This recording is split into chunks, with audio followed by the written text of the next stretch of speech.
Her fiancé took the engagement ring from her finger before he left her in the snowstorm, but he never checked what she had sewn inside the lining of her coat.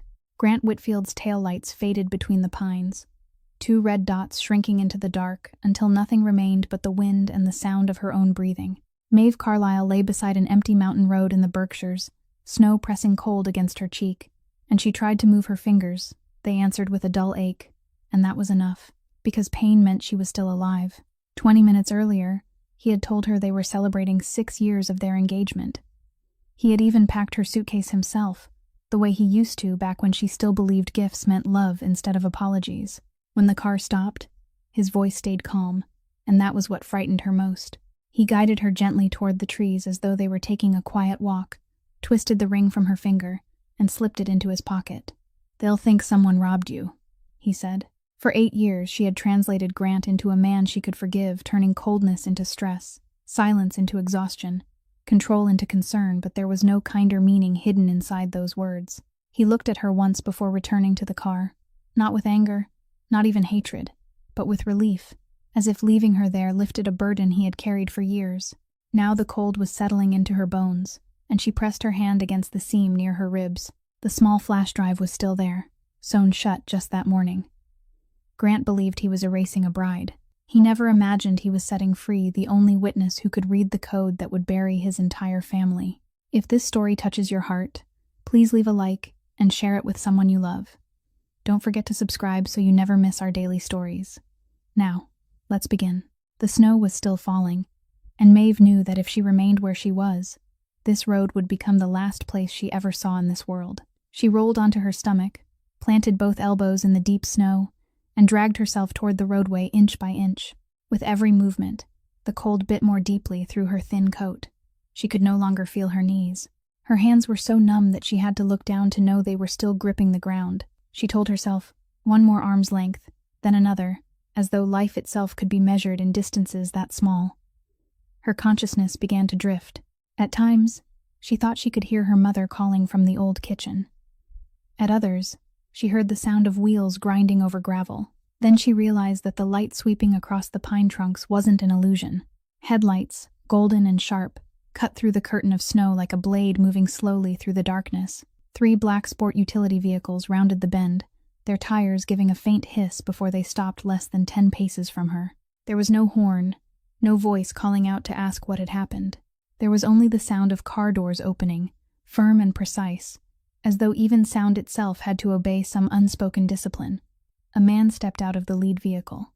He was tall and broad-shouldered, his black overcoat covering his powerful frame, snow settling into his dark hair without drawing so much as a gesture from him to brush it away.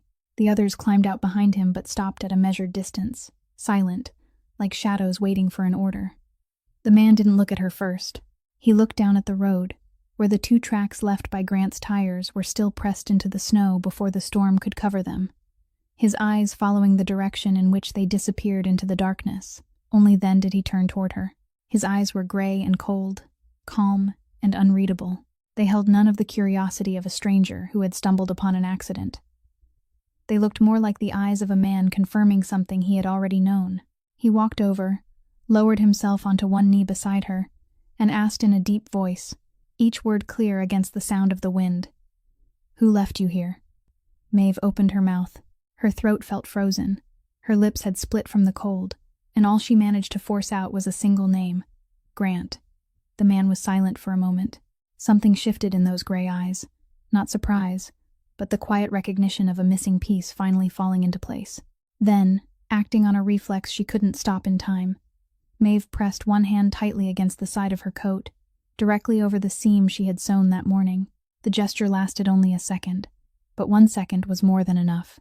The man's gaze dropped and settled precisely on the raised line of stitching beneath the fabric, lingering there for longer than a breath before returning to her face. Maeve Carlyle. He spoke her name as though he had been waiting for her on this stretch of road for a very long time. "You're carrying something that belongs to me." Fear cut through the numbness, so sharp that it nearly brought her fully awake. This man knew her name. He knew what she was carrying. She wanted to move away, but her body no longer obeyed her. He didn't come any closer. Instead, he removed the black overcoat from his shoulders and draped it around her without asking, without explaining. The warmth still trapped in the wool settled over her, carrying the faint scent of melting snow and cedarwood. "The nearest hospital is 40 miles from here," he said, "and the storm is closing the road behind us. Then leave me at a police station." Her voice was rough, but it didn't tremble. One of the men behind him shifted slightly, as though surprised that a woman on the edge of freezing to death still had the nerve to bargain. The man in front of her didn't react. He answered with only 3 words, quiet and final, like a door closing. "Not tonight." He slid one arm beneath her back and waited for a moment, long enough for her to understand that she could refuse, before lifting her from the snow when she didn't resist. His hold was steady, but it didn't tighten around her.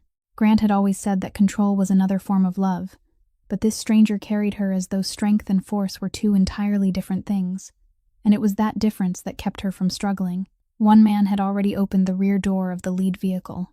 Another spread a thick blanket across the leather seat. Every movement fit together without a word, like a ritual they had performed many times before. The heat inside the car struck her face, and feeling returned to her fingertips in the form of thousands of sharp needles. She curled beneath the oversized coat and watched the man climb in and take the seat across from her, leaving more distance between them than she had expected. The convoy began moving. Beyond the window, the pine forest slid past in blurred streaks of black and white. Maeve looked at him, the man who knew her name, knew the secret sewn inside her coat, and had appeared on this empty mountain pass on the very night she had been abandoned. And she asked the only question that still mattered. "Why were you on this road?" The man studied her for a moment, as though weighing how much truth she could endure in a single night. "My men placed a tracking device on your fiancé's car several weeks ago," he said. "We followed from a distance, far enough not to be noticed on an empty mountain road." He paused, his gray eyes never leaving her face. Then the tracking signal stopped in the middle of the pass, at a place with no gas station, no lodge, and no reason for a man like Grant Whitfield to pull over. "I ordered my men to close in."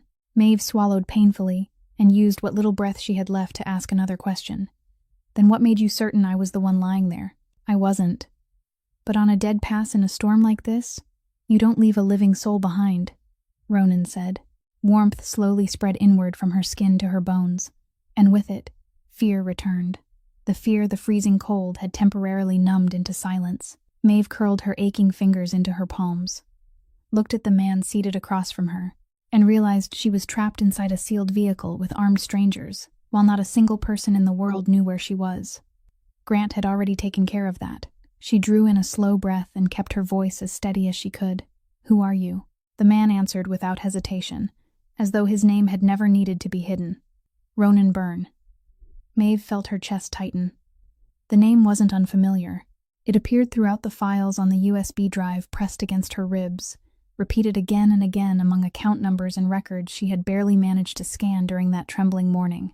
She had believed she was holding evidence against dangerous men, and now one of them sat an arm's length away, with his own coat wrapped around her shoulders. Ronan watched the color drain from her face, and instead of using her fear against her, he did the one thing she hadn't expected. He told her the truth. "Your fiancé has been selling information about my organization for nearly a year. Every transportation route, every shell company, every name. He didn't do it alone." Ronan reached into the inner pocket of his suit jacket, removed a photograph, and placed it on the stretch of leather between them, its face turned toward her. Beneath the dim overhead light inside the vehicle, Maeve saw Grant standing outside a hotel in downtown Boston, the familiar angle of his face painful to behold, one hand passing a silver envelope to an older man with graying hair whom she had never seen before. "The man beside him is Walter Sloan," Ronan said, "the former financial director of my family, a man who embezzled enough money to buy several lifetimes, then disappeared from my records 2 years ago." The date printed in the corner of the photograph was 3 weeks earlier. Maeve stared at it for a long time. 3 weeks ago, Grant had told her he was meeting a business partner in New York. He had even brought home a box of chamomile tea, the kind she liked, and she had brewed a pot, thanked him, and believed it had been a good day. She pushed the photograph back toward the middle of the seat, unwilling to touch it any longer. "What does that have to do with me?" she asked, though part of her had already begun answering the question. Ronan leaned back against the seat, his gray eyes never leaving her. "The better question is, what happened that made a cautious man like Grant Whitfield suddenly decide to abandon his fiancée beside a dead road in the middle of a blizzard? He spent years planning this. He chose tonight." Maeve said nothing, And in that silence, the scattered pieces of the past week began fitting together in an order that chilled her more deeply than the snow had. That morning, after Grant left the house early for a meeting, she had opened the safe in his study, the safe whose combination she had accidentally learned after he left the note with the numbers inside a shirt pocket and sent it to the laundry. She had only meant to find the papers for her mother's boarding house, the documents he always claimed had been lost. Instead, behind a false panel at the bottom of the safe, she found the USB drive. She had picked it up, trembling, sewn it into the lining of her coat that very morning, then replaced the false panel, closed the safe, and told herself he would never know. But the safes of men like Grant didn't keep secrets through trust. They reported every time the door was opened. She said it aloud, slowly, as though she had to hear the words with her own ears before she could believe them. He knew the safe had been opened that morning. He knew I was the only one home. So that afternoon, he told me about an anniversary trip, packed the suitcases, and opened the car door for me. Her voice didn't break. It simply grew quieter. He had already decided everything before I even fastened my seatbelt. Ronan didn't offer comfort, didn't deny it, didn't soften the truth, and strangely, that felt easier to bear than every gentle lie she had ever been told. He only said, "Men like him don't kill because of hatred. They clean up." To him, you stopped being his fiancé tonight. You became a file that needed to be closed. The convoy slowed. Beyond the window, two towering iron gates appeared through the falling snow, opening inward without a sound, and a stone road climbed toward a gray stone house resting against the mountainside, its windows glowing with warm golden light against the white night. Beautiful, isolated, and impossible to leave without permission. Maeve understood that the moment the gates closed behind the last vehicle, the car stopped before the front steps. Ronan got out first, walked around, opened the door on her side, then stepped back and simply stood there, neither offering his hand nor urging her forward, leaving the space between the open car door and the steps entirely to her decision. Mountain wind drove the snow sideways through the light. Maeve pulled the black overcoat tighter around herself, placed one foot onto the gravel buried beneath the white, and looked up at the man waiting in the storm. "There's a doctor inside," Ronan said, his voice as calm as it had been throughout the drive. "Your hand needs to be treated before the frostbite spreads any deeper." He tilted his head slightly toward the wooden door opening into warm light behind him, and the final words he spoke before she crossed that threshold weren't an invitation, nor were they quite in order. They sounded more like a contract being read aloud beneath the falling snow. "After the doctor is finished, you'll tell me why your fiancé chose to erase you on the very night he betrayed me." The doctor was already waiting in a small room beside the entrance hall, a middle-aged man with skilled hands and eyes that asked no questions. He soaked Maeve's fingers in warm water, examined each joint, applied ointment, then wrapped them in bandages, briefly informing her that she was fortunate, that the frostbite hadn't gone deep, and that sensation would return to normal within a few days. Then he gathered his instruments and left as quietly as he had appeared, as though bandaging a woman who had been found in the middle of a blizzard was simply something that happened in this house on Friday nights. A housekeeper led her to a room at the end of the second-floor hallway, where a fire had already been lit. A set of dry clothes lay neatly folded on the edge of the bed, and a tray of hot food rested on the table, untouched by her.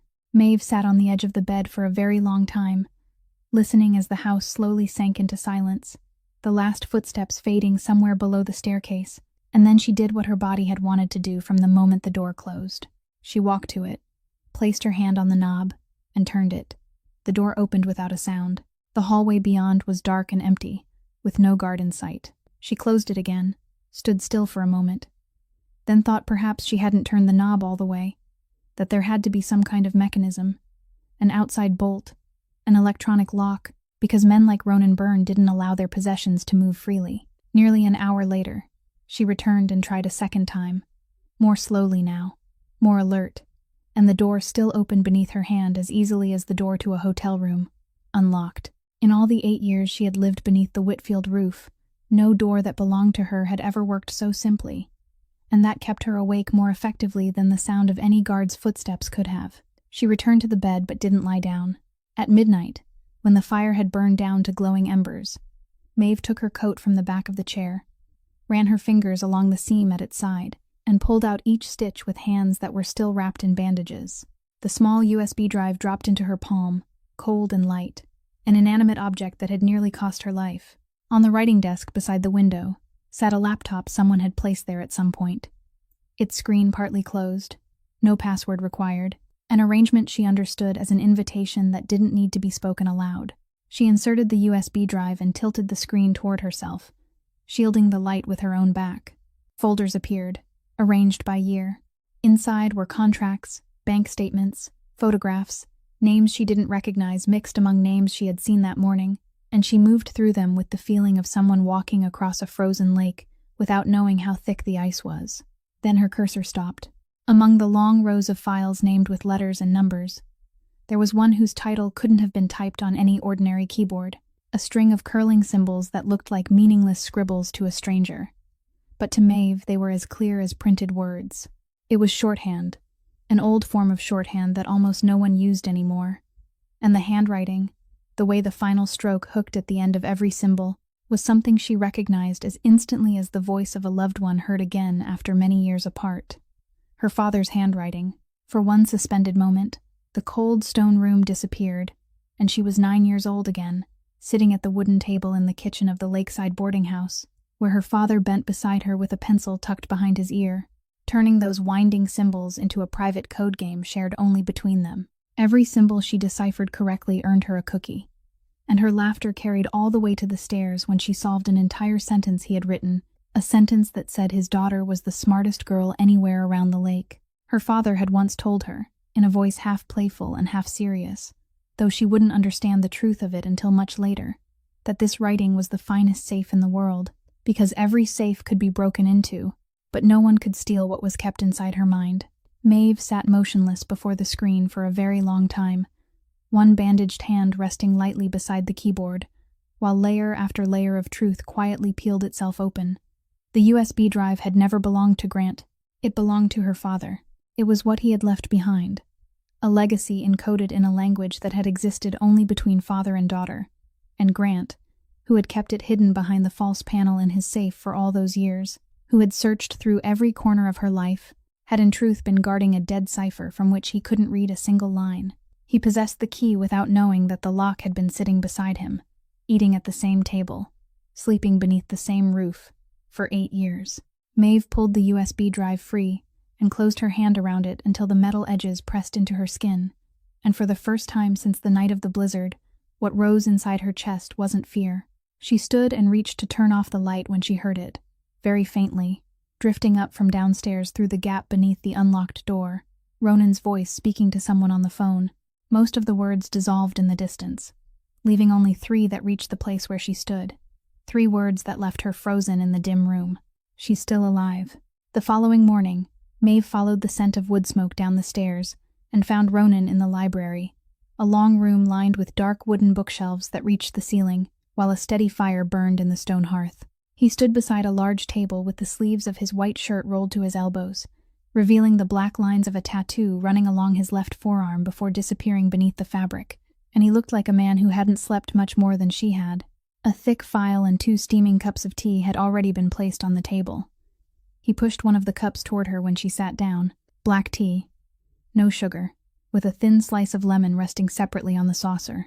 Maeve looked at the tea, then at him, and the chill that moved down her spine had nothing to do with the weather. You order it exactly that way every Tuesday morning at the cafe beneath the Whitfield building, Ronan said, his voice as calm as though he were reading a line from a report. You had me followed. Grant was being followed. That doesn't make me feel any better. It shouldn't. The answer was brutally direct, without apology or any attempt to soften it. And because of that, it felt more trustworthy than every kindness that had ever been bestowed upon her. Grant would have lied. He would have explained that he had done it because he cared about her, and she would have lost another year trying to convince herself to believe him. This man handed her the truth the way one might hand over a knife, with the handle turned toward her, leaving her to decide whether she would take it. She wrapped both bandaged hands around the cup, letting the heat seep through the gauze, and said, "Tell me about my father." Ronan pulled out the chair across from her, sat down, opened the file, and turned it toward her. The first page held Edward Carlyle's official identification card, with a portrait of a man whose eyes looked so much like hers that her throat tightened, and beneath it were the words identifying him as an auditor for a federal agency. Your father was one of the finest auditors the East Coast had ever seen, Ronan said. More than a decade ago, during an audit of state public contracts, he discovered money flowing through companies that existed only on paper, millions of dollars laundered through bridge construction and road repair projects, real projects whose costs had been inflated many times over. He reported it to his superiors and waited. Instead of an investigation, the file was stamped and put away. The documents he had submitted began disappearing from the system one page at a time, and someone suggested that he accept a better position in another city. Maeve turned to the next page and found bank statements, diagrams of shell companies connected by a tangled web of arrows, and she recognized several company names that matched folders she had seen on the USB drive the night before. Your father understood what was happening, Ronan continued, so before every page of evidence could be taken from him, he made copies of everything in his own way. A few months later, he died on a mountain road. Just one sentence, without a single word added, and Ronan allowed it to remain between them, neither decorating it nor guiding her toward any conclusion, leaving her to hear everything that hadn't been said. Maeve looked down at her father's identification card, at the eyes in the photograph, and the things she had believed for 8 years. An accident, a slick road, fate, began to crack one by one like thin ice beneath a footstep. She didn't cry. Tears were something she had already spent on much smaller things inside Grant's house, and what was rising inside her now was drier, sharper, and quieter than tears. "Is your organization among the names my father recorded?" she asked directly, never looking away from his eyes. "There were men who used my family's name without permission," Ronan replied, and his jaw tightened for a moment. "That's part of the reason I was tracking Walter Sloan. Sloan led me to Grant, and Grant, without ever realizing it, led me to you." Maeve set down her tea. Less than a day earlier, she had been lying in the snow waiting to die, and now she was sitting in the library of a man the entire city feared, holding evidence that could bury all of them, perhaps even him. She had every reason to remain silent, to nod, to obey as she had obediently done for 8 years. Instead, she heard her own voice rise, steady and clear.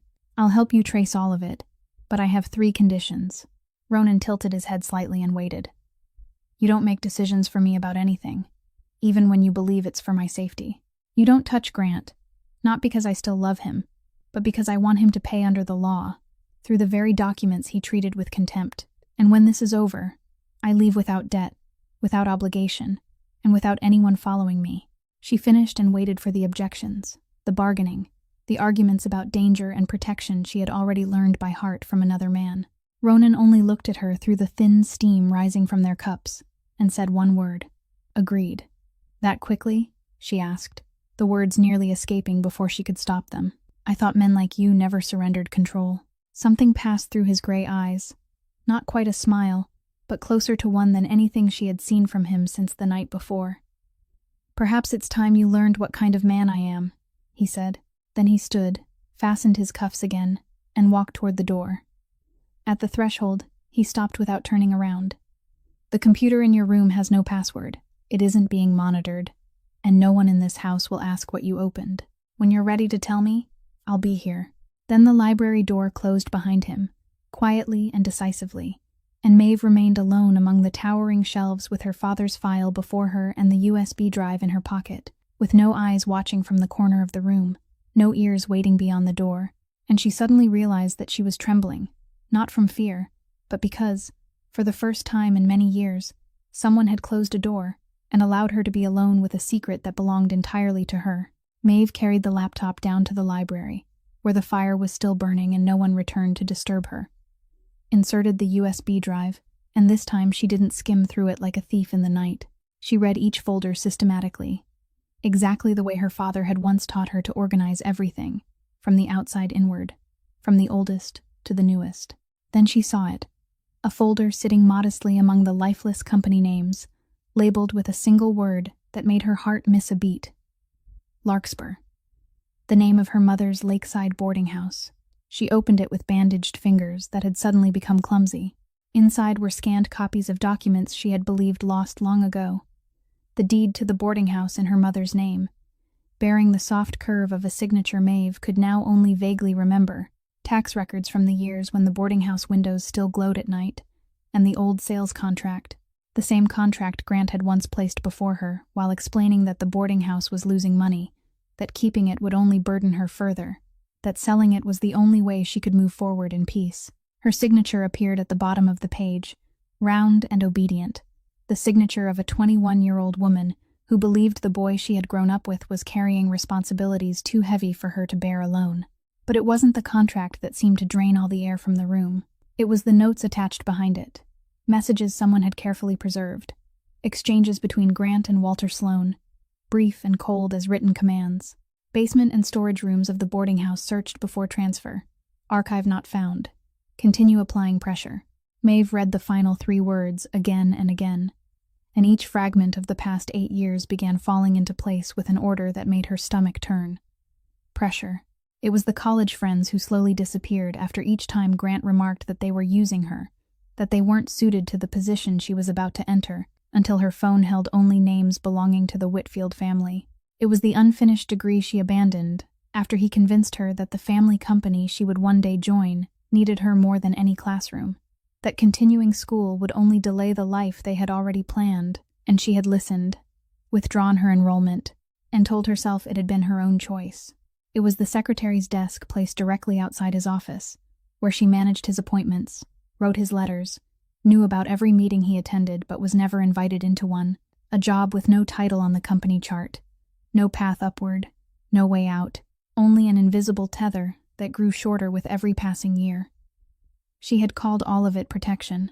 In truth, she had been an excavation that lasted 8 years, and everything he took from her, her friends, her education, her career, had merely been earth cleared away in the search for what was buried underneath. A knock sounded at the door at that exact moment. 2 brief taps, and Ronan entered when she answered. He looked at the open screen, then at her face, and he didn't ask whether she was all right, a question she was silently grateful he chose not to ask. Instead, he placed a printed page on the table, an old guest registration record from a hotel in Albany, and spoke in the steady, unembellished voice she was beginning to recognize. My people traced the Whitfield family's movements during those years. Vera Whitfield and her son spent 2 weeks in the lake region during the summer. Your father submitted his report to his superiors. They stayed at a hotel less than 10 miles from your mother's boarding house, and Grant enrolled at your high school the following semester. Maeve looked at the paper without touching it. She remembered that summer. She remembered the charming new boy who had asked to sit beside her in class, who had admired the notebook she filled with strange symbols, who had become her closest friend and then, years later, her fiancé. She had told him about her father, her mother, the boarding house, everything, because people told everything to the person who had known them since childhood. The Whitfields approached your family before your father ever had his accident, Ronan said, each word falling clearly, without evasion. The engagement was his assignment. It hadn't been love slowly fading with the years, as she had once tried to explain to herself. It hadn't been 2 people growing up and growing apart, like the stories she had read to comfort herself.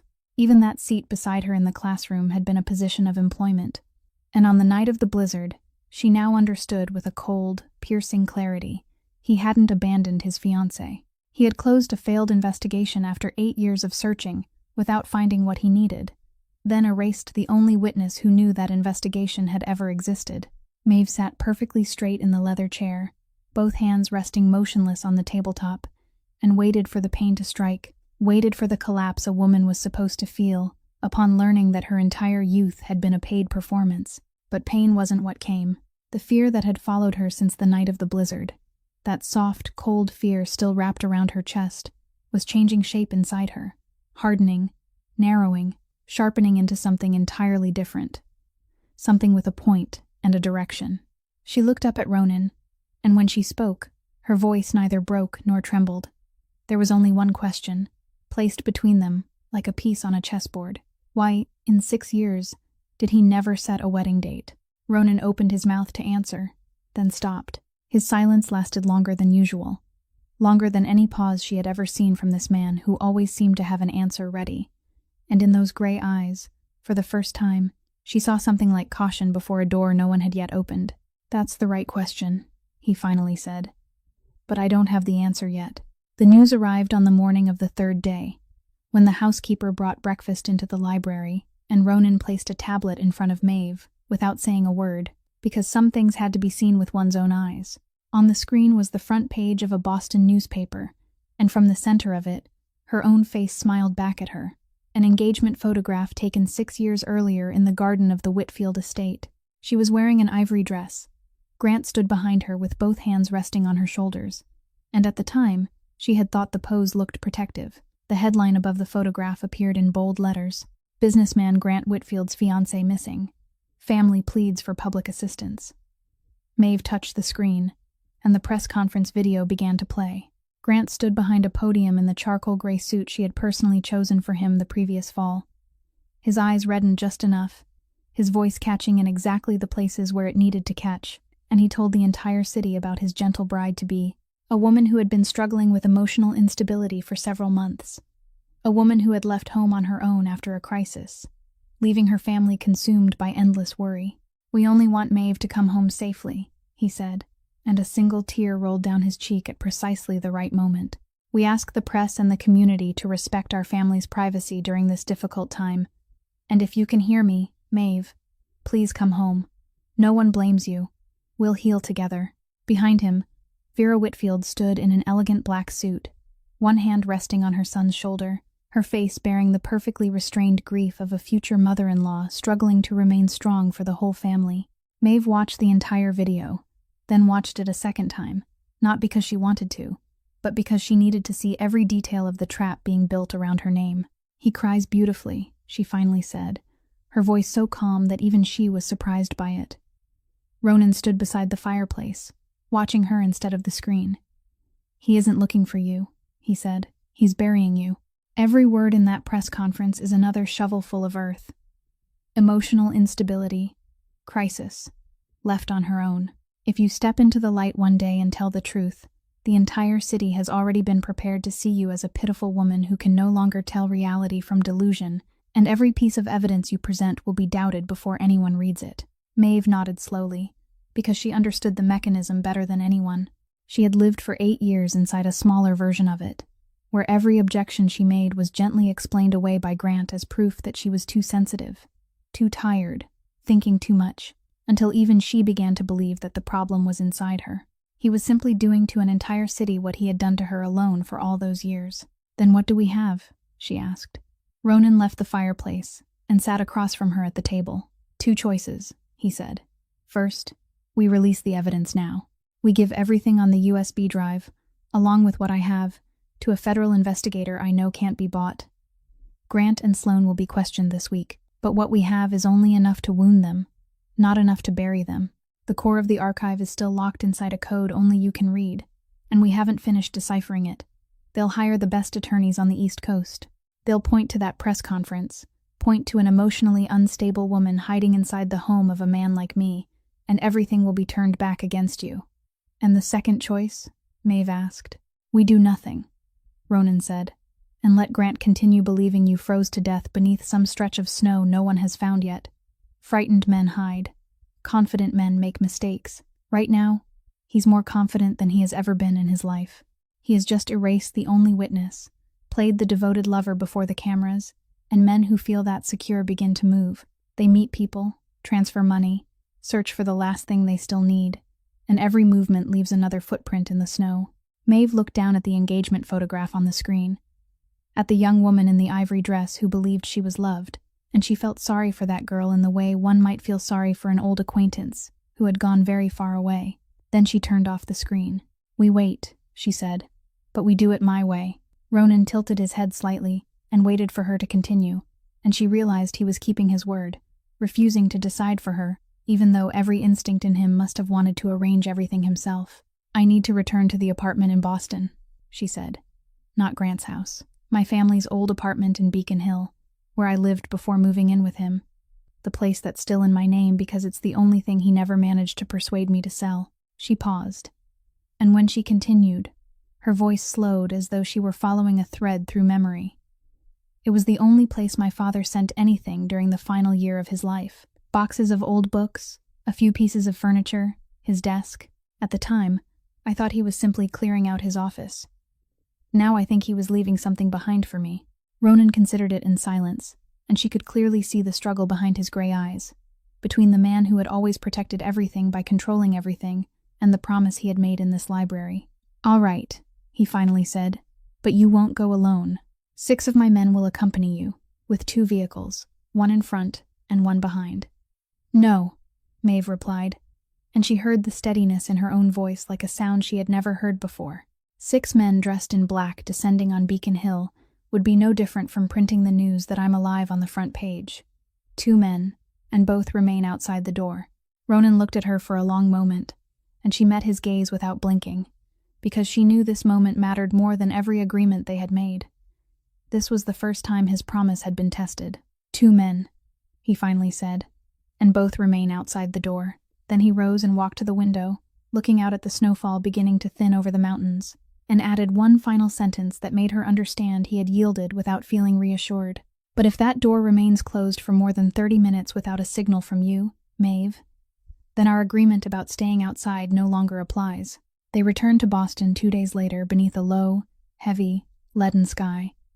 After reports about the missing fiancé had slipped from the front page to make room for the city's newer stories, the car stopped at the top of a stone-paved hill in Beacon Hill, 2 blocks from the apartment, and Maeve stepped out wearing an ash-gray wool coat and a knitted hat pulled low over half her face, looking no different from an ordinary woman walking home in the middle of the day.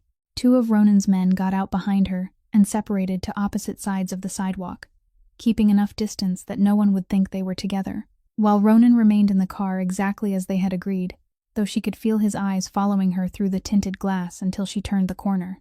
The old street hadn't changed, with its red brick steps, the bare trees standing along the walkway, and the street lamp outside her former neighbor's house still glowing even though it was only midday.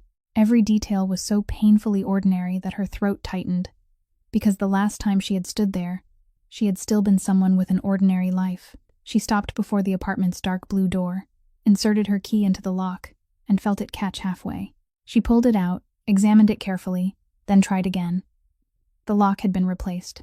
The brass plate around the keyhole was still new, and the scratches left from its installation hadn't yet had time to darken. Grant had been here. He had changed the lock on a home that legally belonged to her, because in his mind, everything that belonged to her automatically belonged to him, even after she had been left beneath the snow. Maeve stood still for a moment, then bent beside the stone planter, holding a dead rosemary plant near the steps, tipped it to one side, and removed the spare key from the small tin box where she had hidden it many years earlier. Grant had once seen her put it there. He had laughed and said the hiding place was far too obvious, that a thief would need only 3 seconds to find it. But throughout all those years, he had never bothered moving it anywhere else, because the things that belonged to her habits had never been important enough to deserve his attention. As it turned out, the spare key to the rear door still fit the old lock he hadn't thought to replace. She went around the narrow passage beside the house, opened the rear door, and stepped into a freezing kitchen covered by a silence as thick as dust.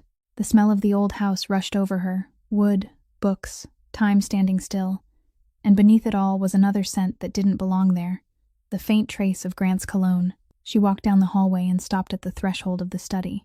The room had been torn apart. Books had been swept from the shelves in entire sections and thrown into piles across the floor, their spines split open, their pages twisted beneath shoe prints. Her mother's wool rug had been turned over and thrown into a corner. Long sections of baseboard had been pried away, exposing dark gaps running along the bottom of the walls, and every drawer in the filing cabinet had been pulled out, emptied, overturned, and thrown on top of the others. This wasn't a burglary. Burglars knew how to hurry. These were the marks left by someone with all the time in the world. Someone who had searched beneath fully lit lamps without needing to listen for approaching footsteps, because he was certain the owner of this home would never return to see what he had done. During all the years he had played the role of her fiancé, Grant had only dared search in darkness, moving carefully and returning everything to its proper place. And the devastation before her now was his most honest confession, more honest than every tear he had shed at the press conference. He had believed she was dead. Maeve stepped over the scattered books and torn pages, then knelt beside her father's desk, a dark walnut piece standing in the corner, the only object that remained in its original position, perhaps because it was too heavy to overturn, and because its drawers had already been emptied. Whoever had searched it must have assumed there was nothing left inside, but her father had never kept important things in drawers. With her fingers still wrapped in bandages, She traced the carved border beneath the desktop until she found the small rose engraved in the far right corner, the flower she had believed was merely decoration when she was 9 years old, until the day her father took her hand, placed it over the carving, and pressed gently. She pressed it now. A soft click sounded from inside the wood, and a narrow compartment slid from what had appeared to be a solid underside. Her heart pounded high in her throat as she bent to look inside. The hidden compartment was empty. There was no bundle of her father's letters tied with twine, the letters she had once seen him place there. There was no silver pendant that had belonged to her mother. The teardrop-shaped pendant engraved with the number 47, which her father had kept after her mother died and said would one day belong to Maeve. She remained kneeling there for a very long time, staring into that small, dark emptiness, feeling as though someone had pulled away the final board beneath her feet. Then, the habit formed during her years as a secretary, the habit of looking at details before looking at emotions, slowed her gaze. The dust. The bottom of the compartment was covered in a fine layer of dust, thick and perfectly undisturbed, without a single scratch, without a clean rectangular space where the bundle of letters should have rested, without one fingerprint breaking the smooth gray surface. Dust didn't lie. If Grant had discovered this compartment during the past week, the marks left by his hands would still have been fresh, but this dust had slept untouched for years, which meant the secret compartment had been empty long before the night of the blizzard, empty even before Grant tore apart this room searching for it. That meant the person who had taken her father's letters and her mother's pendant wasn't Grant, and might not have been Sloane either, but another hand entirely, one that had moved ahead of all of them years ago and had never revealed itself. Maeve was still kneeling there, motionless before the discovery, her thoughts colliding inside her mind, when a sound drifted down from the floor above and froze her entire body. The slow, careful creak of a floorboard, the sound of someone's weight trying to move without being heard. Someone was inside the house. Maeve rose very slowly, straightening each knee without making a sound, while weighing two choices in her mind: the small phone in her coat pocket with Ronan's promise waiting at the other end, or herself. The floorboard above creaked again, then went completely silent, as though whoever was upstairs had also stopped breathing to listen for her, just as she was listening for him. And in that wordless standoff, Maeve noticed one small but decisive detail. The intruder wasn't coming downstairs with the footsteps of someone powerful. He was hiding. She left the study, moved along the hallway toward the foot of the stairs, and called directly into the darkness above, her voice carrying through the empty house with a clarity that surprised even her. "Who's up there? Come down. I've already seen you." A long silence followed. Then the floorboards creaked again, this time without any attempt at concealment, and a figure appeared at the top of the staircase. Small and hunched, both arms held tightly across her chest. Maeve felt the floor beneath her sway for a moment, because what struck her before she even saw the girl's face was the robe. Maeve's own smoky blue silk robe, the gift she had bought for herself on one of the rare occasions when she had dared spend money without asking permission, now draped over another woman's shoulders, Tessa Monroe, the young receptionist at Whitfield Capital, who greeted Maeve every morning with a shy smile from behind the marble counter, who called her Miss Maeve and bent down to help gather every sheet of paper she dropped. Tessa stood frozen on the highest step, her face growing whiter as she realized the woman at the bottom of the stairs wasn't a ghost. Then her knees seemed unable to hold her any longer. She clutched the railing and slid down one step at a time, broken sounds stumbling from her mouth before they finally became words. "Miss Maeve, you're alive. Oh God, he said you left. He said you had some kind of breakdown and ran away. I swear, I didn't know anything." Maeve looked at the trembling girl wrapped in her robe, and strangely, the anger she had expected never came. Only an old weariness rose inside her, because she was looking at a younger version of herself, a girl who believed every word spoken gently by a Whitfield man. "How did you get in here?" Maeve asked. "And why?" "Grant gave me a key," Tessa said, tears beginning to stream down her face. "He told me to come and collect some personal things he had left here. He said I could make myself comfortable because the house was empty now, and I saw this robe hanging in the closet. I only meant to try it on. I'm sorry. I didn't think." Her sentence broke off halfway through, because at that exact moment, a faint vibration came from the pocket of the robe, and the screen of the phone in Tessa's hand lit up. Maeve saw the girl's reflex, the way her fingers closed quickly around the device as though trying to hide it, and her voice dropped another degree colder. "Show me." Tessa shook her head. "I'm not allowed. Mr. Grant told me. Tessa. Maeve said only her name, no louder than before, but the girl went still. Perhaps it was because the woman who was supposed to have vanished was standing before her in flesh and blood.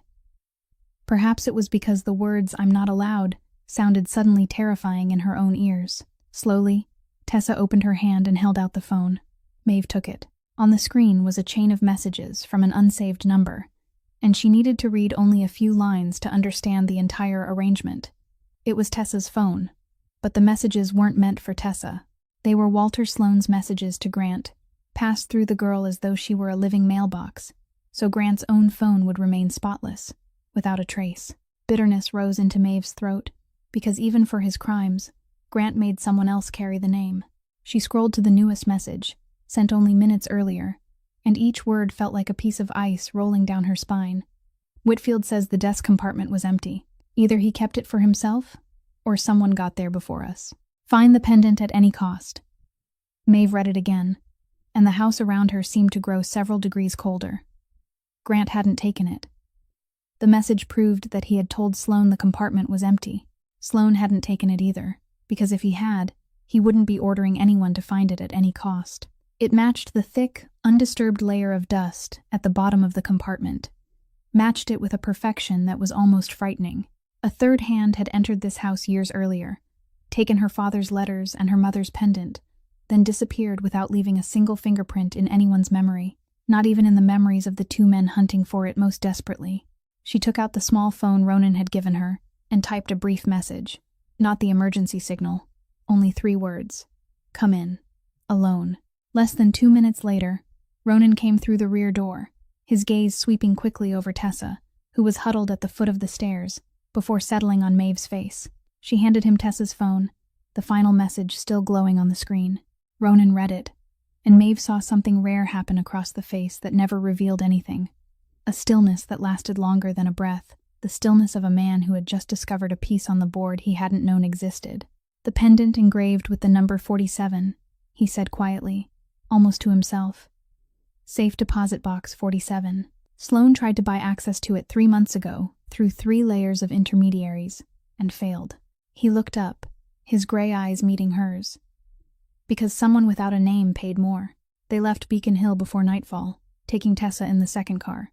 The young woman was brought to a small hotel outside the city, with one of Ronan's men stationed in the lobby. Not to keep her prisoner, but to keep her alive. Because Maeve and Ronan both understood that once Sloane realized his living mailbox had fallen into someone else's hands, the girl's life would be worth no more than a message that had already been read. Throughout the drive back to the stone house, Maeve sat in silence with Tessa's phone resting in her palm, rereading every exchange between the 2 men who had defined the course of her life, and one name kept returning through the older messages like a ripple that refused to disappear. A limited liability company with the lifeless name Meridian Holdings, through which Sloane repeatedly mentioned routing payments. She had seen that name before. She searched her memory for half an hour before finding it, and when she did, both hands went cold beneath the bandages. Meridian Holdings was the name printed on the old contract for the sale of the boarding house, the buyer that had taken possession of Larkspur Inn from the signature she had written at 21. Once they reached the library, she spread everything across the long table, the contract from the Larkspur folder, Sloane's messages, and she asked Ronan to show her the files his people had gathered on Sloane's shell companies. He brought them without asking why, and she worked like a secretary who had spent 8 years organizing papers for men who never organized anything themselves, tracing each layer of ownership, each name used as a front, each repeated registration address, until the arrows on her sheet of scrap paper closed into a complete and undeniable circle. Meridian Holdings had been funded with money. Sloane embezzled from the Byrne family's accounts during the years he served as their financial director, which meant her mother's lakeside boarding house had been purchased with stolen Byrne money. It meant that when Ronan tracked down and seized all of Sloane's assets after he fled, everything held under Meridian had passed into his organization's possession. It meant that on paper, at that very moment, the last remnant of her mother, the kitchen where she had once stood, the steps overlooking the lake, all of it belonged to the man standing beside the fireplace only 3 paces away. Then, one detail in the file made everything go dark around her. The date on which his organization had completed the transfer of Meridian's assets was clearly stamped. 11 months ago. 11 months. almost exactly as long as he had said his men had been tracking Sloane and Grant. He had known.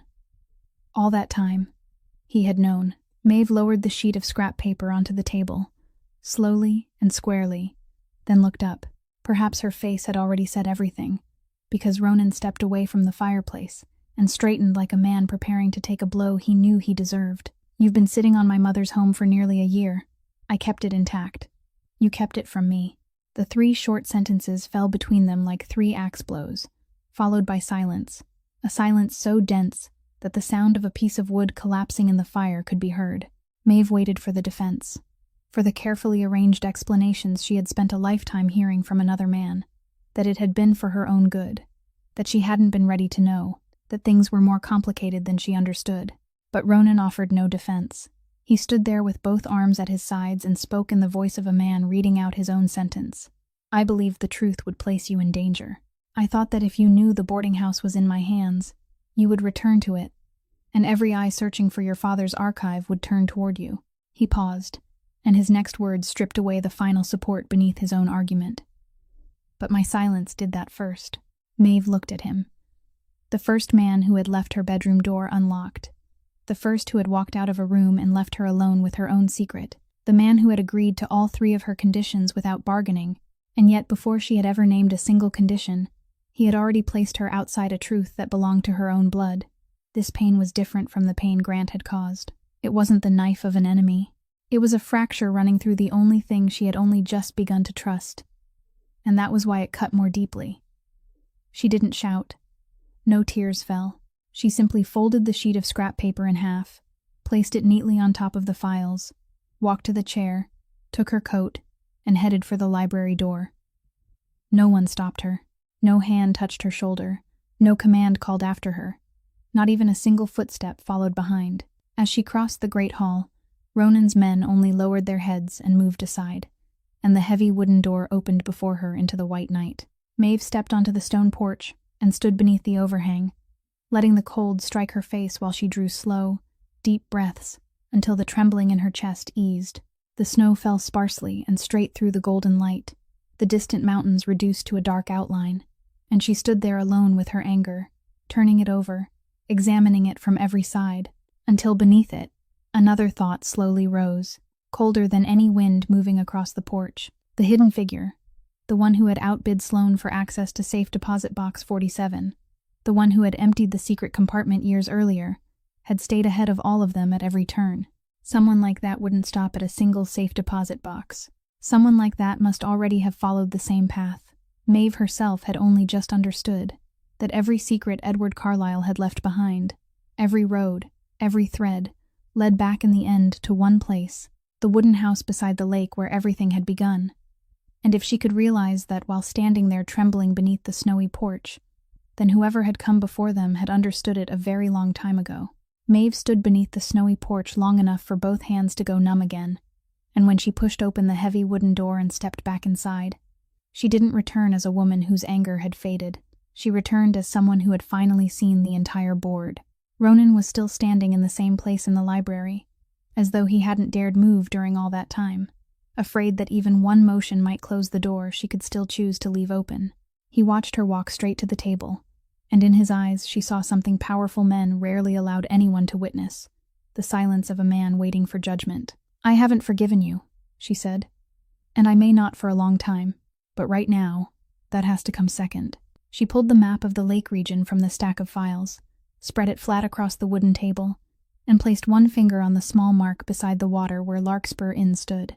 "The hidden figure has stayed ahead of us at every turn," she said, "because he has always chosen the time while we have been forced to follow. The only way to defeat someone like that is to make all of them move according to my timing, toward my chosen place. We'll use the boarding house itself as the board."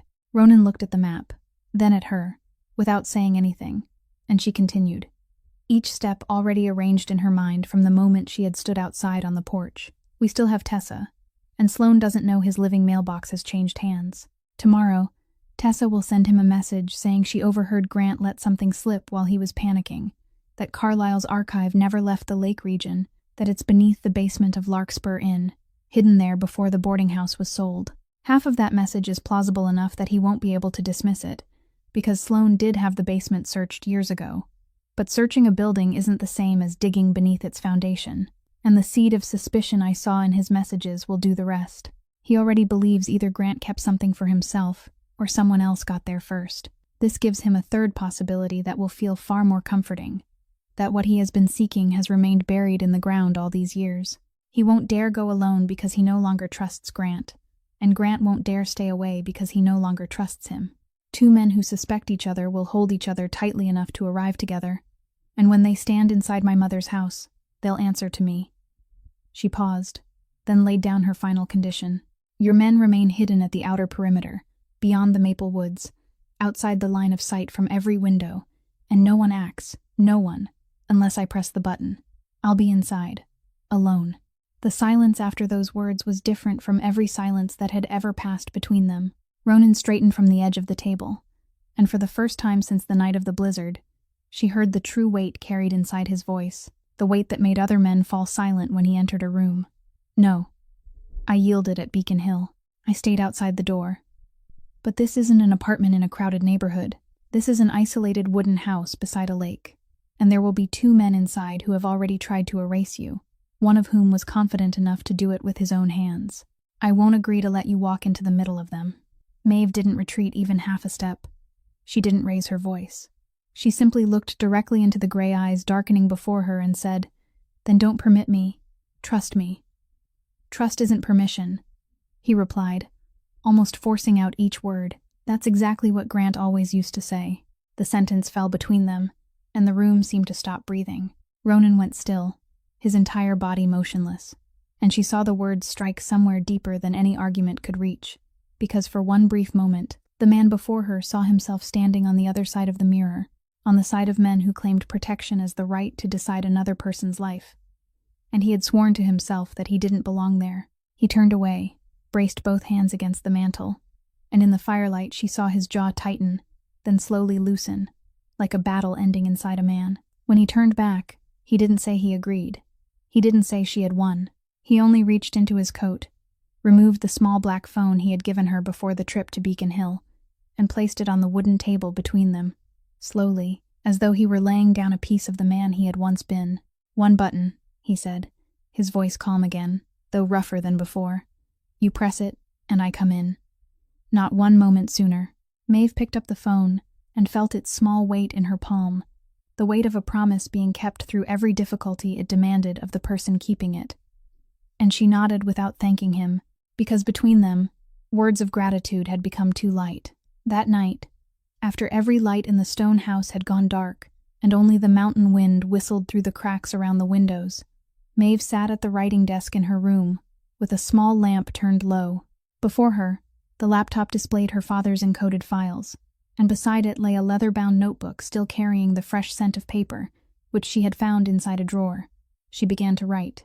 The old shorthand flowed from the tip of her pen, as though it had never left her hand throughout all those years. Symbol joining symbol, line joining line, page joining page, and she wrote without stopping until the eastern window changed from black to pale gray, filling the entire notebook with a language that perhaps no one else in the country could still read. Then she set down the pen, stretched the aching fingers she had unwrapped that evening, looked at the notebook resting beneath the circle of lamplight, and for the first time since the night of the blizzard, the corners of Maeve Carlyle's mouth curved into a smile. They reached the lake region in the middle of the following afternoon, when the winter sun had already begun to sink low, casting a pale golden light across the dirt road that followed the shoreline. The car rounded the final bend.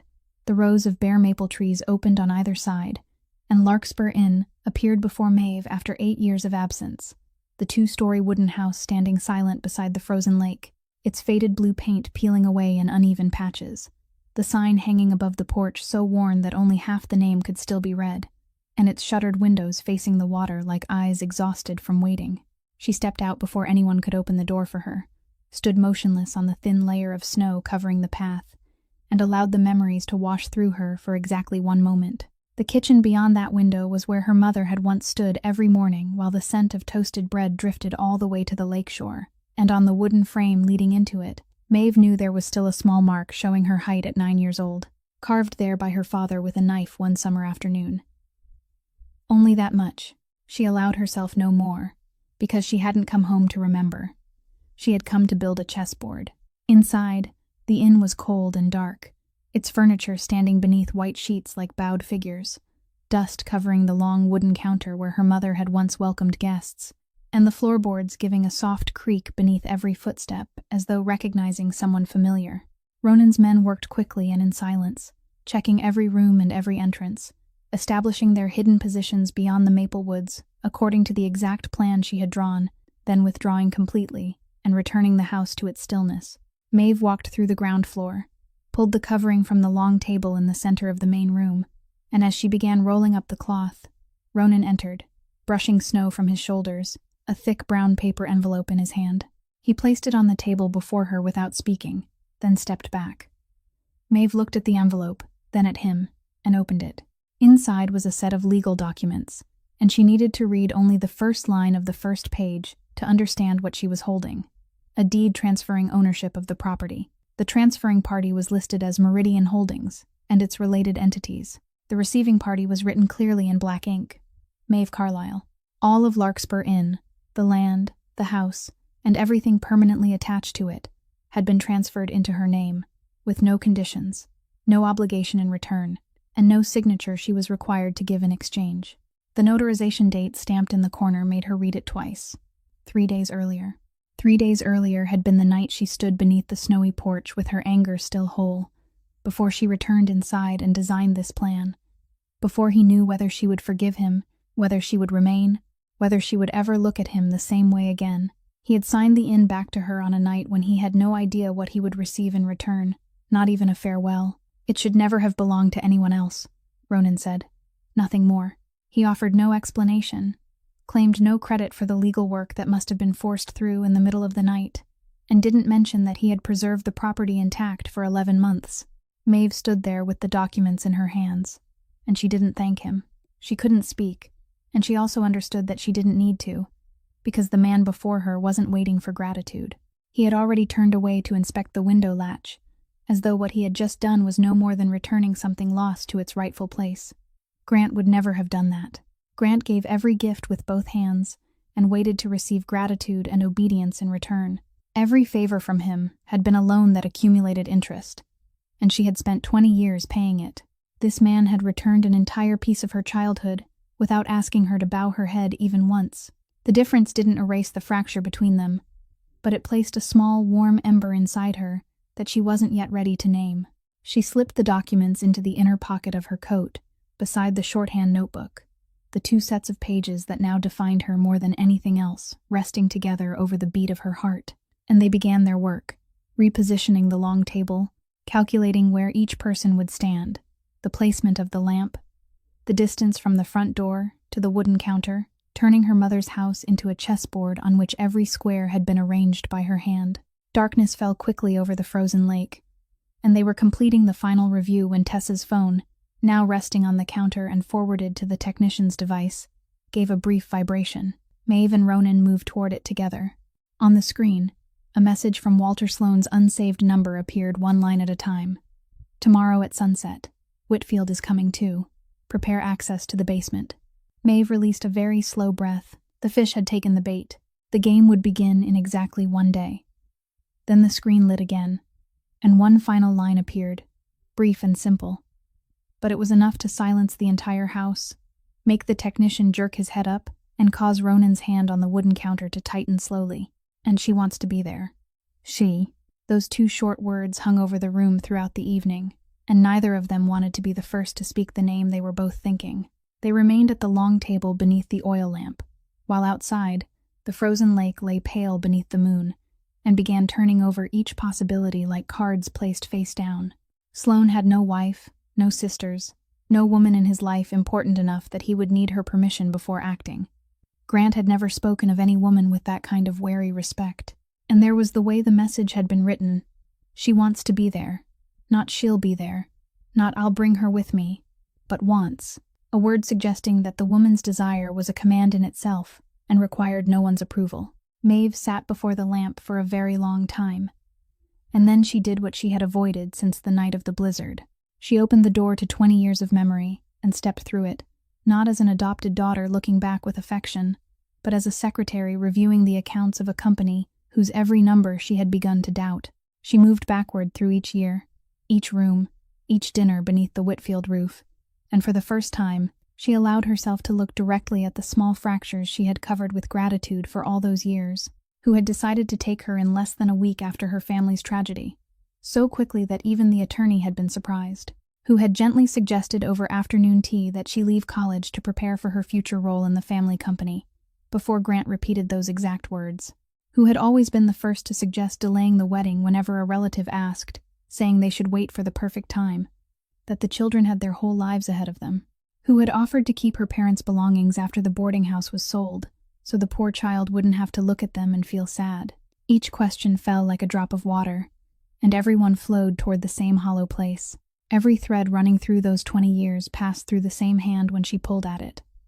A slender hand in a silk glove that had never formed a fist in front of her, never raised its voice, never spoken a command that sounded like one. Vera Whitfield, her adoptive mother with platinum hair always pinned so neatly that not one strand fell out of place, the woman who embroidered lavender onto a handkerchief for Maeve every birthday, the woman all of Boston called the city's most elegant widow. Maeve rose abruptly from her chair, walked around the table twice, and wrapped both arms tightly around herself. "It can't be," she said, and her voice sounded as though she were arguing with someone inside her. "She sat beside my bed for 3 nights when I had a high fever. She cried at my engagement. You don't understand. Someone can pretend to love you for a month, for a year, but no one can pretend for 20 years. Ronan didn't argue.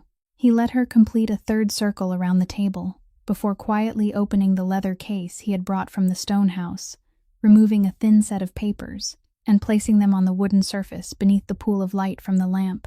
"The hidden person," he said, his voice even and careful, like someone placing stones one by one across a river. "The one who outbid Sloane. We haven't identified them yet, but we traced the money. The payments didn't come from any personal account. They moved through several layers, and the final layer, the cleanest one, was a charitable foundation that had operated for nearly 30 years, with transparent records, devoted to scholarships and the care of orphaned children, a perfect front so respectable that no agency ever bothered to look twice." He turned the papers toward her. "The foundation is named after a flower." Maeve bent to read the bold words printed at the top of the page and felt the blood drain slowly from her face. "The Lily Rose Foundation." She didn't need to read another line, because she had written thank you cards to that foundation dozens of times throughout her life, had stood beside its founder at fundraising events, had heard that same woman explain with quiet emotion that the foundation had been named for the 2 flowers her late mother loved most, lilies and roses. The Lily Rose Foundation was Vera Whitfield's life's work. It was where Vera signed every check with the pearl-capped fountain pen that never left her handbag. And that very foundation for orphaned children, Maeve thought, her throat gone dry, had supported her. Her high school scholarship had come from Lily Rose every year. She had been told it was a fortunate coincidence, and she had believed it. She had written letters of gratitude in her neatest handwriting to the woman who had bought access to her father's secret with money drawn from that same stream. The house was so quiet they could hear the ice shifting across the lake. Maeve straightened, walked slowly to the window overlooking the shore, and stood there for a long time, staring at the frozen surface stretching white and silent beneath the moon, where 8 years earlier she had believed every misfortune in her life had been nothing more than a separate accident of fate. There had been no accidents. There had been a hand in a silk glove drawing every turn in her life before she was old enough to understand, placing a son in the desk beside hers, removing each loved one, each opportunity, each path of escape from her life as gently as pulling thread from a piece of embroidery. And even Grant, the man who had stood before the cameras weeping for her, the man so certain he had directed everything. Maeve spoke without turning around, her voice falling into the silent house like a stone breaking through ice. He thought he was the hunter. It turns out even he was only a dog on a leash. The decisive day arrived beneath a rarely cloudless sky, with winter sunlight lying thin across the frozen lake throughout the morning before slowly turning the color of old bronze as afternoon descended. Since midday, Ronan's men had melted into the maple woods around the inn like shadows, without a wisp of smoke or a single flash of reflected metal. And roughly 2 hours before the appointed time, Several unfamiliar figures sent by the Whitfield side to scout the property were intercepted among the trees and silenced without a sound, allowing the stage inside to preserve the untouched appearance of abandonment the arriving guests expected to find. Tessa had been taken back to town the day before and placed in a small motel with a guard seated in the lobby, far from everything about to unfold beside this lake. In the main room of Larkspur Inn, Maeve stood alone. She had chosen her position the night before, behind her mother's long wooden counter, where the oil lamp resting on its surface illuminated her face just enough, while leaving the rest of the room submerged in twilight. The shorthand notebook lay in the inner pocket of her coat against the beat of her heart. The small phone with its single button rested securely inside her left sleeve. Beneath the counter, a transmitter no larger than a matchbox had been fixed in place and switched on while the sun was still above the maple woods. She heard the first car when sunset had only just touched the ice, the slow grinding of tires over the gravel path, the closing of a car door, footsteps climbing the wooden steps, and then the front door opened. Grant Whitfield entered with a rush of cold air, still wearing the same charcoal wool coat he had worn on the night of the blizzard, and he managed 3 steps before seeing her. He stopped as though he had been nailed to the floor. The blood drained from his handsome face, inch by inch. His lips opened and closed twice before any sound emerged, hoarse and broken. You were supposed to freeze to death, Maeve finished for him, her voice carrying evenly through the silent house. You always leave the most important work to the weather. Grant swallowed hard, his eyes darting across the windows, the dark corners, the rear door, assessing and calculating, the cold mind inside him struggling to recover from the blow. He had only just regained some color when the door behind him opened again. Walter Sloane stepped inside. He didn't freeze as long as Grant had. He paused for only half a breath, then gave a dry laugh, the laugh of an old card player who had just seen an impossible card appear on the table. So that's it, he said, his voice dry as old paper. I told you someone had stayed ahead of us at every move. It seems that person climbed out of the grave. But his surprise cooled quickly, because he had arrived carrying another fury that had been simmering throughout the afternoon. His men had secretly entered the inn's basement after midday, acting on Tessa's message. They had torn apart the floor for hours, pried up every stone slab, dug into the hardened earth beneath, and found nothing but dirt and rock. So when he turned toward Grant, his eyes were streaked with suspicion that had fermented into open hostility. Either the archive was never beneath that basement, he growled, or someone took it before we arrived. And in either case, Whitfield, I want to know why every dead end has your footprints at the end of it. I haven't hidden anything, Grant snapped, turning on him. And for the first time, Maeve heard his voice lose control in front of another person. You're the one who searched my safe. You're the one who has had men following me for the past 3 weeks. The 2 accomplices snarled at each other in the middle of the room like animals trapped in the same cage, and Maeve watched them from behind the wooden counter, allowing them to tear at each other a little longer, before speaking in a voice as calm as water being poured. You searched for my father's archive beneath the basement floor, inside safes, behind baseboards, for 20 years, and not one of you ever thought to ask me directly. Both men turned toward her. Grant stared at her, and then he did exactly what she knew he would do. He changed masks, his face softened, and his voice lowered into the gentle tone that had controlled her for 20 years. Maeve, listen to me. This isn't what you think. I love you. That love was never false. You studied me, she replied without raising her voice, each word sharp as a paper cut. 20 years of notes, reports, and pressure. People don't call that love. They call it a file. I gave you everything, he said, taking one step toward her, both hands open as though offering some invisible gift. A home, a life, a position. What woman in Boston wouldn't dream of having what you had? You gave me everything that made me dependent, she said, and cut away everything that might have allowed me to stand on my own. That wasn't giving. That was tying a rope. Grant stopped, then changed direction one final time, his voice falling almost to a whisper. Maeve, we can forget all of this. We can go home. Home, she repeated, and heard the word break in her mouth like an empty shell. Which home? The empty room with the windows locked from the outside. Silence settled over the house. Sloane watched them with the expression of a man who had just realized he had walked into a play in which his name didn't appear in the script, while Grant stood with his hands still half extended, a salesman who had run out of things to sell. And at that exact moment, Through the silence stretched tight as ice, the sound of a third car drifted in from the gravel drive, its tires grinding slowly and deliberately. Without the slightest urgency, the engine stopped. A door closed with the soft finality of a book being shut. Heels struck the wooden steps in a steady rhythm, neither faster nor slower from one step to the next. The door opened. Vera Whitfield entered the room in a cream-colored wool cloak, brushing the snow from her shoulders with one silk-gloved hand, as though sweeping away an inconvenient layer of dust. She lifted her eyes directly to Maeve behind the counter and smiled. The flawless, gentle smile that had followed Maeve for 20 years. "My daughter," she said. "I was beginning to worry you'd be late."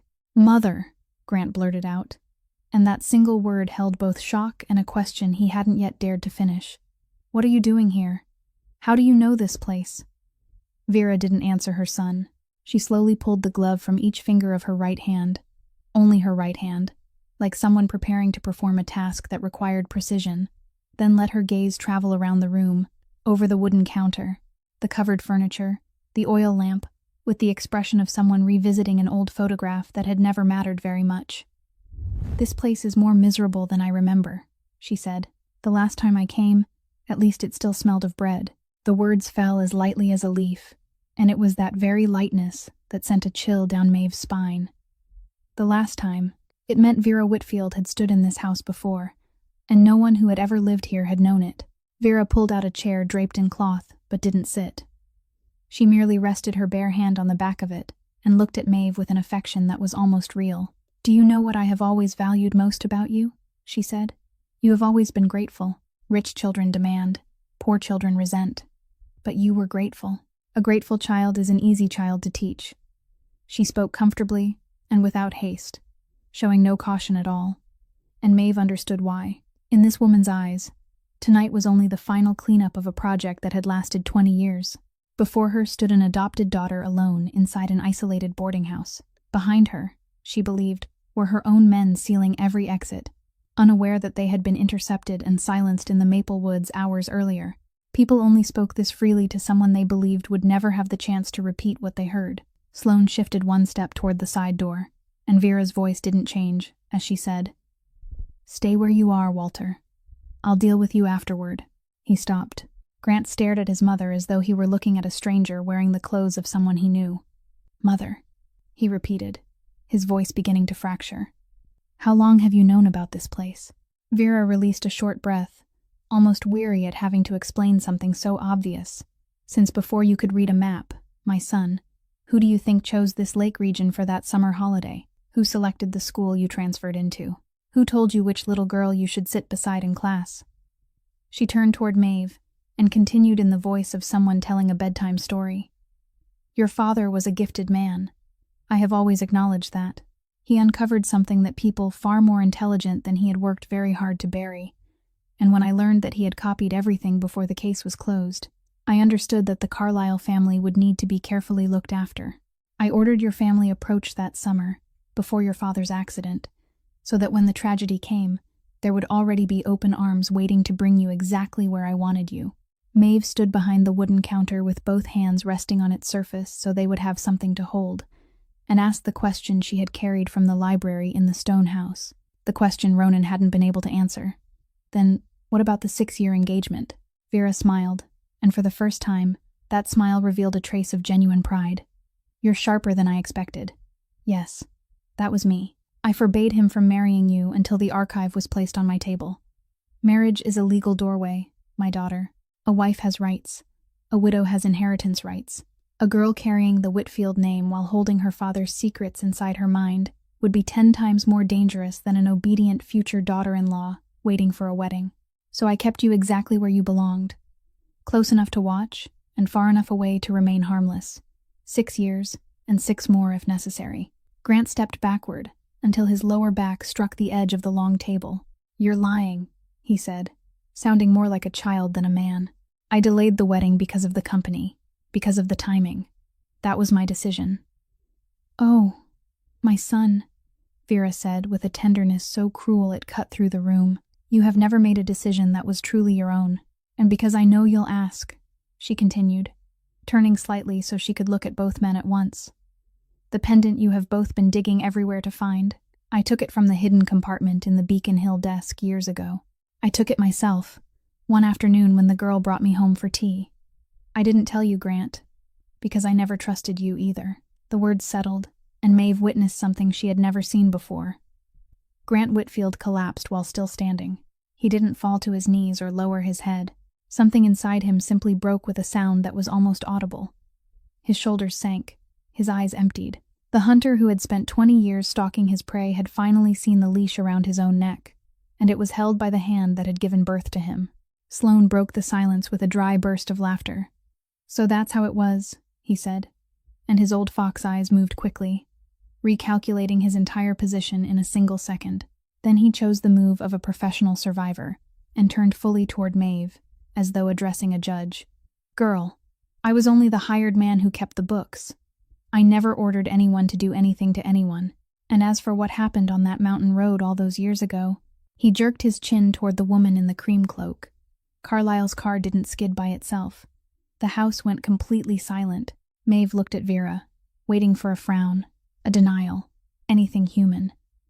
But Vera only brushed an invisible speck from the sleeve of her cloak. She neither confirmed nor denied it, and her indifference was so complete that her silence became the answer.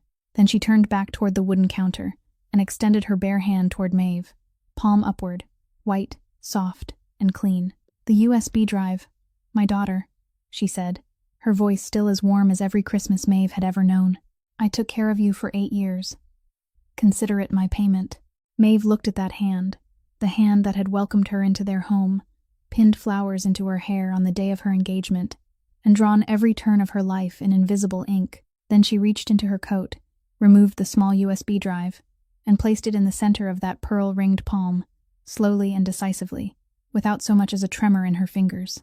Outside on the porch, hidden beyond the dark window frame, Ronan stood motionless in the shadow of the maple woods, his eyes fixed on the illuminated house, his fist clenched until the knuckles turned white. But he didn't cross the threshold, because the phone in his pocket remained silent, and he had given his word. Vera closed her fingers around the USB drive as though closing the final chapter of a book, and in her eyes appeared a light Maeve had never seen in 20 years. Not joy, but completion, the thirst of a collector finally touching the last piece of a collection. She walked to the long table, placed her leather handbag on the wooden surface, removed a slim laptop from inside, and Maeve understood that the woman had prepared to inspect her prize on the spot. She trusted no one. She had never trusted anyone, not even the obedient adopted daughter who had just placed the object into her open hand. The laptop started. Vera inserted the USB drive with practiced ease, and the house sank into a minute of silence broken only by the faint whisper of the machine's fan. Grant remained leaning against the edge of the table like an unfinished statue. Sloane craned his neck from where he stood. The light from the screen washed over Vera Whitfield's face as it changed one expression at a time, from calm to concentration, to a very fine crease between her eyebrows, and finally, for the first time in the 20 years Maeve had known her, to complete emptiness. On the screen, folders opened into thousands of densely connected curling symbols. Page after page, file after file, hooks, loops, and diagonal strokes arranged in neat rows and remaining absolutely silent before the person trying to read them. Not one letter, not one number, not one name appeared. "What is this?" Vera said, and for the first time, her voice lost its silken covering. She scrolled down, opened another file, then another, her fingers beginning to move faster across the keys. And still only those symbols stared back at her. Thousands of lines, blank, stubborn, meaningless. "What code is this?" she snapped, turning toward Maeve. "Where is the key?" And Maeve, still standing behind her mother's wooden counter, answered in a voice so calm that even she was surprised, as though she had been practicing the sentence all her life without knowing it. "It's an old form of shorthand, Mother.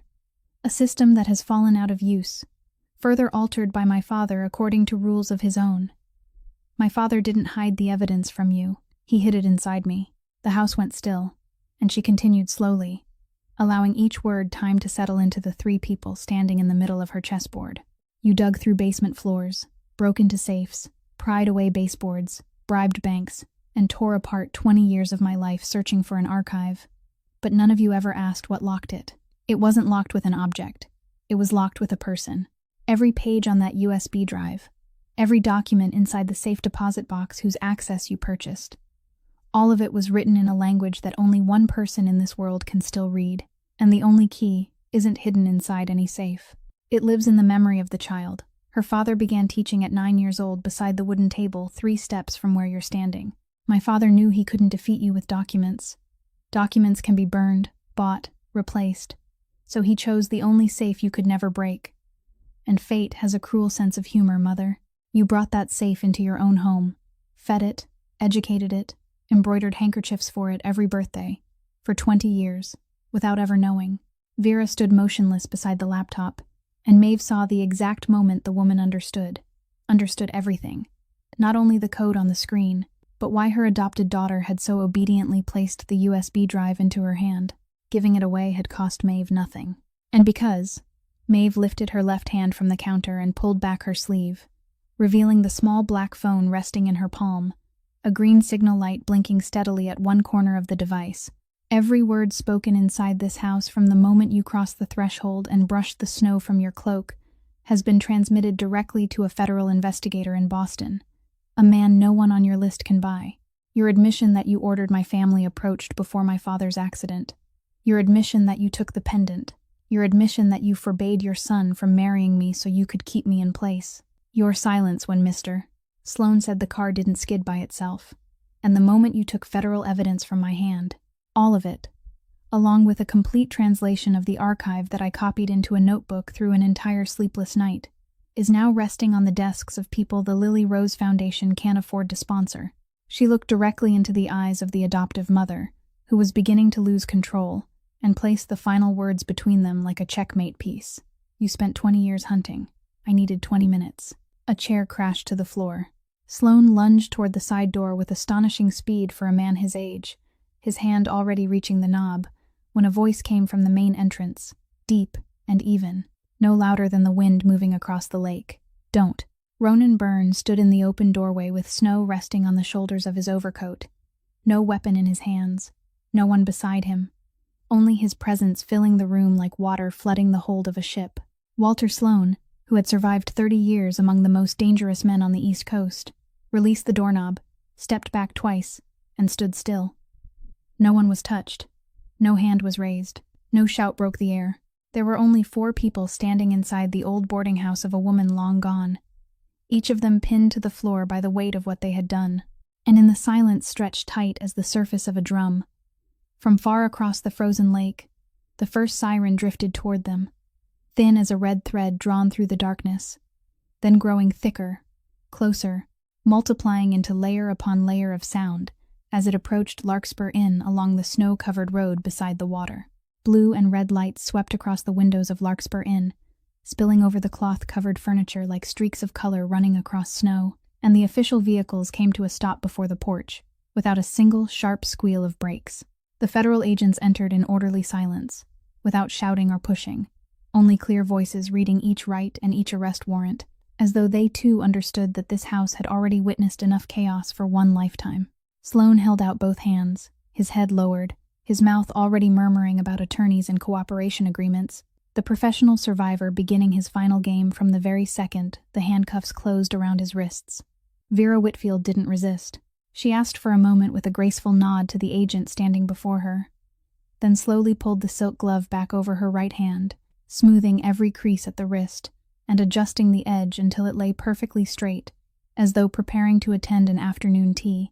Only then did she extend both wrists in front of her, clean and orderly, not one strand of platinum hair out of place in its knot. The woman who had drawn 20 years in invisible ink intended to leave her own chessboard without a single flaw in her appearance, and Maeve watched her pass through the doorway, understanding that even at the very end, what Vera Whitfield had protected wasn't her son or the truth, but the posture of her own body. Grant was the last. He stood in the middle of the room while the agent read the warrant, but his eyes weren't on the man speaking. They searched for Maeve across the distance between them, through the blue and red light spreading over the wooden floor, and she knew what he was looking for. He was searching for the girl she had once been, the girl who had run after him to apologize even when she was the one who had been hurt, who had translated every act of coldness into pressure, who had believed that if she were only a little more obedient, a little more patient. Warmth would eventually return.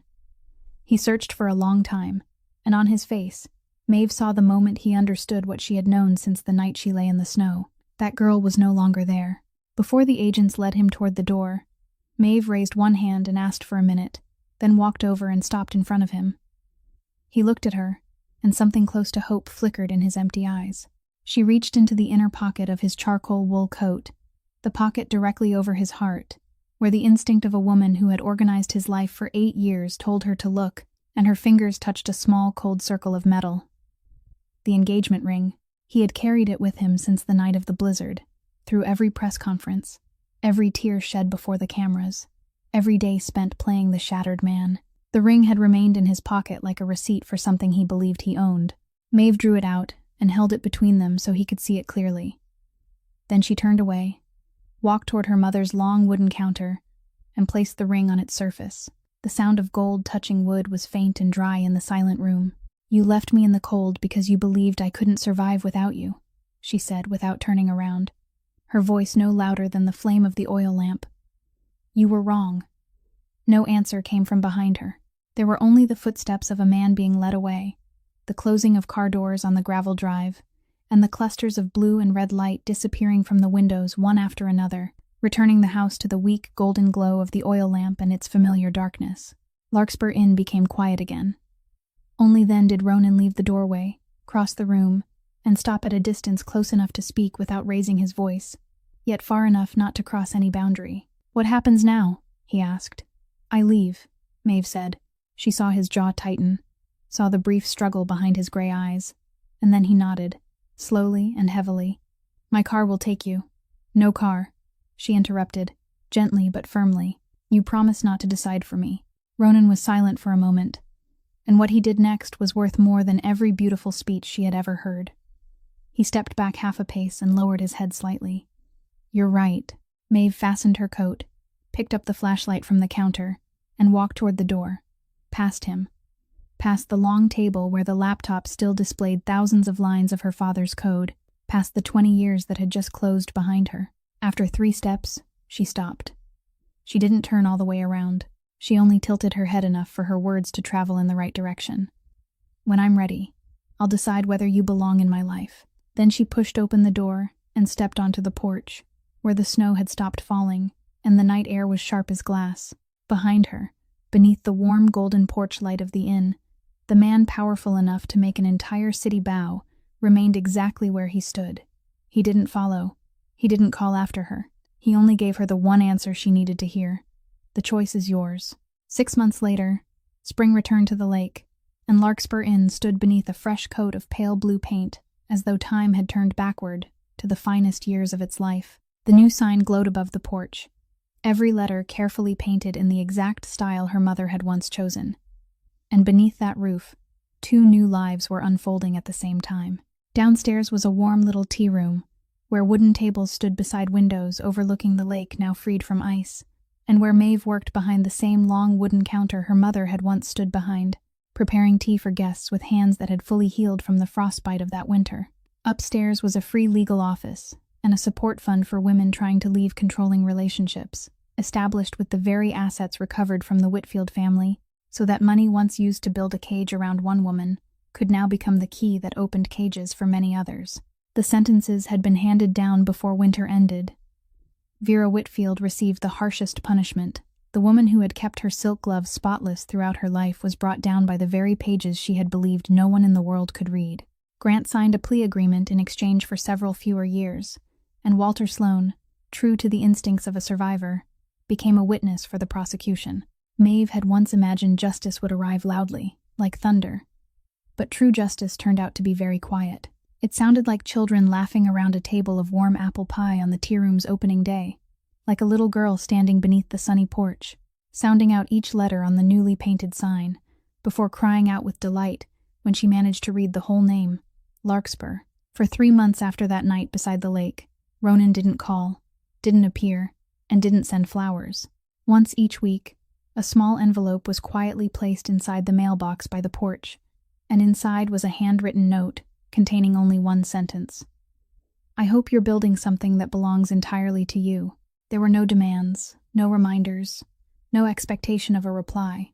She kept every note in the drawer behind the counter, and on opening night, among the townspeople and the women from the office upstairs, she saw him standing silently at the far end of the room in a dark suit, without a single guard beside him, not claiming the space the way he had always done without realizing it, simply waiting like any other guest, waiting for his turn.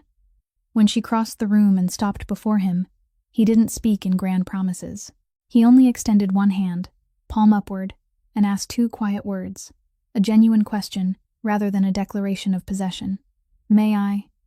Maeve looked at his hand for a moment, then placed hers in it, and he stepped forward, not ahead of her and not behind her, but beside her, walking out onto the porch where the spring lake shimmered beneath the lights. The story ends there, but its lesson belongs to all of us. There are people in this world who teach us to mistake submission for love, who turn control into concern, and transform a cage into something that looks like a home. But a woman doesn't become untouchable because a powerful man stands beside her. She becomes untouchable the moment she understands that her life, her voice, and her future belong to no one but herself. True love never asks us to become smaller. It simply stands quietly beside us and hopes we grow.